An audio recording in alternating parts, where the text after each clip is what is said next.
dostlar, şimdi seni öksürteceğim. Yanına takım arkadaşım gel. Şimdi bana eşyalar getireceksin. Şimdi takım arkadaşım çabuk bana bir bardak su getir. Hızlı ol. Biz o zamana kadar bir like, bir şu like tuşuna basıp ve abone tuşuna basıp takip etmeyi unutmayın. Lütfen bir like ve bir abone. Lütfen 50 abone olunca canlı yayın yapacağım lütfen. Bir like bir abone lütfen. Lütfen. Lütfen like abone. Şimdi takım arkadaşım suyu getiriyor. Az olsun, çok değil. Takım arkadaşım getirirken şu videoda bir like atıp bir de abone olsanız tam takır işler. Şimdi bir bardak su alıyorsunuz.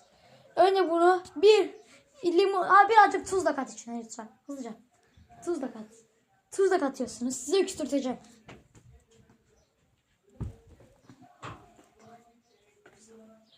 Hadi bakalım. Bekliyoruz. Takım arkadaşım hadi tuz kat. Çok değil. Az birazcık. Çok az kat. Siz de benim taktiğimi uygulayabilirsiniz. Size ne öksürteceğim.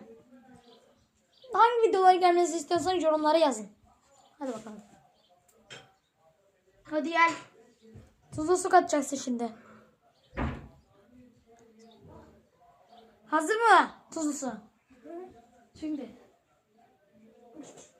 Önce tuzlu suyumuzu içiyoruz.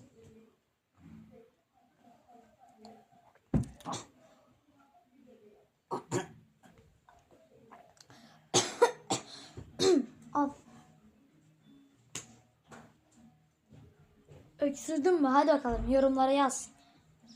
Öksürdüm diyenler like atsın, öksürmedin diyenler abone olsun. Hadi bakalım göreceğiz. 50 aboneye ulaşman lazım lütfen. 10, 20, 30, 40, 50 abone. Şimdi takım arkadaşım 50 abone. Evet 50 abone. Takım arkadaşım ne yapsınlar? Like atıp ve abone olsunlar. Evet şu tuşa basıp abone olun. Lütfen. Çat. Biz şimdi takım arkadaşımızla en sevdiğimiz hareketleri yapacağız. Takım arkadaşım. Ne yapalım? Hadi gel. Atlamacan. İlk sen. Hayır. Atla bakalım. Takım arkadaşım hadi buradan atlayacaksın hadi.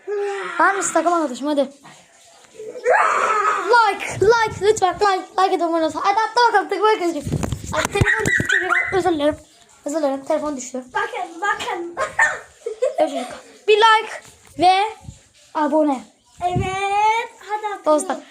Hadi bakalım. Evet. Sıradaki. Like ve abone. Like lütfen. Evet. Like. Bak, Şu tuşa basıp. sıradaki. Lütfen. Bay bay. Hoşça kalın.